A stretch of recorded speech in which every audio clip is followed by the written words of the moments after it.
அனைவருக்கும் வணக்கம். இன்றைய வாஸ்து பதிவில் நம்ம வீட்டில் பூஜை அறை எங்கு வைத்து கொள்ள வேண்டும் என்பதை பற்றி பார்க்கலாம். இப்போ மாதிரி வரைபடமாக கிழக்கு பார்த்த வீடாக வரைந்திருக்கிறேன். அதில் எங்கே நம்ம பூஜை அறை இருக்கலாம் அப்படிங்கிறத தெரிந்து கொள்ளலாம். ஏனென்றால் பலரும் தொலைபேசியில் அழைத்து கேட்கக்கூடிய கேள்விகளில் முதலாவதாக இருப்பது பூஜை அறை நம்ம வீட்டில் எங்கே வைத்து கொள்ள வேண்டும், ஒரு ரூமாக வைத்துக் கொள்ளணுமா, அல்லது கபோர்டு அடித்து வைத்துக் கொள்ளணுமா, செல்ஃபில் வைத்து கொள்ளலாமா, எந்த திசையை பார்த்து நம்ம சாமி படங்களை மாற்றணும் அப்படின்னு கேட்குறாங்க. நான் புதுசாக வீடு கட்டிட்டு இருக்கேங்க.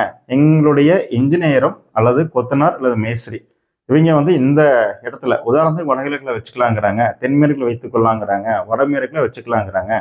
எங்களுக்கு சந்தேகமாக இருக்குது, இப்போ தெளிவாக சொல்லுங்கள், தெளிவுபடுத்துங்கன்னு சொல்லி கேட்குறாங்க. சொன்னாலும் புரிஞ்சுக்க முடியாது. சில நாள் இந்த வாஸ்து சாஸ்திரத்தில் நீங்கள் தொலைபேசியில் அழைத்து நீங்கள் கேட்டாலும் கூட நம்ம சொல்லுவோம், சொன்னாலும் உங்களுக்கு எந்த இடத்த எக்ஸாக்டாக நீங்கள் ஐடென்டிஃபிகேஷன் பண்ண முடியாது. ஏனென்றால் மெயினாக காம்பஸ் பார்க்க தெரியணும். ஒரு அனுபவமுள்ள வாஸ்து நிபுணருக்கு மட்டும்தான் காம்பஸ் பார்க்க தெரியும். திசையை துல்லியமாக காம்பஸ் வச்சு பார்த்ததுக்கப்புறம் தான் எந்த இடத்துல உங்களுக்கு பூஜை சூட் ஆகும் அப்படிங்கிறது ஐடென்டிஃபிகேஷன் பண்ண முடியும் ஒரு வாஸ்து நிபுணரால். இருந்தாலும் நீங்கள் நிறைய பேர் கேட்குறதால உங்களுக்கு ஒரு கிழக்கு பார்த்த வீட்டை வரைந்து அதில் நம்ம பூஜை வைத்துக்கலாங்கிறத நம்ம பார்த்துடலாம். அடுத்த பதிவில் வேற திசை, தெற்கு திசையும் மேற்கு திசையும் நம்ம பார்த்துக்கலாம். இந்த வீடியோவில் கிழக்கு திசையை பார்த்த வீடு வரைந்தாலும் நீங்கள் வடக்கு பார்த்த வீட்டு இருக்கும் இதே இடத்துல நீங்கள் பூஜை அறை வைத்துக் கொள்ளலாம். இது உதாரண வரைபடம். வீட்டினுடைய அமைப்பு எப்படி வேணா இருக்கலாம்.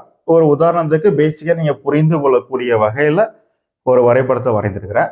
இப்போ 4 திசை உங்களுக்கு தெரியும், வடக்கு, கிழக்கு, தெற்கு, மேற்குன்ட்டு. இப்போ இந்த வீடானது கிழக்கு பார்த்த வீடு. இப்போ இந்த வீட்டுக்கு நம்ம பூஜை அறை எங்கே அமைக்கலாம் அப்படிங்கிறத பார்க்கலாம். இது டைனிங் ஹால். டைனிங் ஹாலில் நீங்கள் இந்த இடத்துல நீங்கள் பூஜை அறை தாராளமாக அமைத்து கொள்ளலாம். வடக்கு பார்த்து சாமி படங்களை நீங்கள் மாற்றிக்கொள்ளலாம். அடுத்து கிச்சனில் கூட வச்சுக்கலாங்க. கிச்சனில் இந்த இடத்துல நீங்கள் செல்ஃப் இருக்கும், அந்த செல்ஃபில் கூட நீங்கள் சாமி படங்களை வைத்து கிழக்கு முகமாக நீங்கள் வைத்துக்கொள்ளலாம். அடுத்ததாக இந்த இடத்துல நீங்கள் எங்கே வேணால் வச்சுக்கலாங்க. மேற்கு மதியத்தில் வச்சுக்கலாம், வடமேற்கில் நீங்கள் வச்சுக்கொள்ளலாம். பூஜை அறை தாராளமாக நீங்கள் வைத்துக்கலாம். இப்போ ரூமாக கனெக்ட் பண்ணால் கூட சின்னதாக ஒரு ரூமாக கூட போட்டு ஒரு ஸ்டோர் ரூமாக யூஸ் பண்ணிக்கலாம், ஒரு பூஜை அறையாக அமைத்துக்கொள்ளலாம். நீங்கள் உங்களுடைய விருப்பத்தின்படி வீட்டினுடைய அமைப்பு படி நீங்கள் தாராளமாக அமைத்துக்கொள்ளலாம். அடுத்ததாக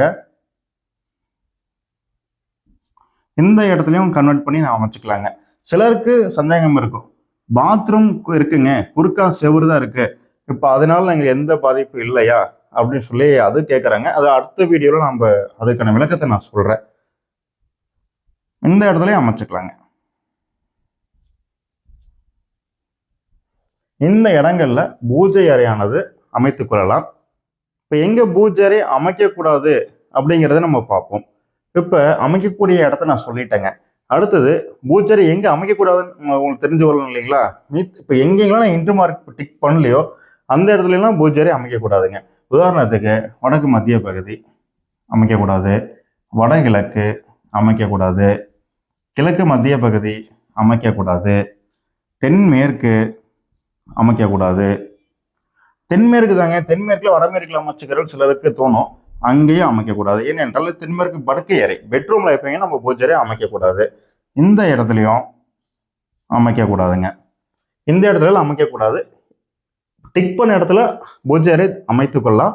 இன்ட்டு மார்க் போட்ட இடத்துல பூஜை அறையானது அமைக்கக்கூடாதுங்க. மேலும் வேற சந்தேகங்கள் இருந்தாலும் தொலைபேசியில் அலைங்கள், வாட்ஸ்அப்பில் உங்களுக்கு கேள்விகள் இருந்துச்சுன்னா அதை கேளுங்கள், உங்களுக்கான பதில் கிடைக்கும்.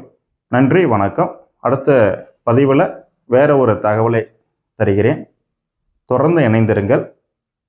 வணக்கம்.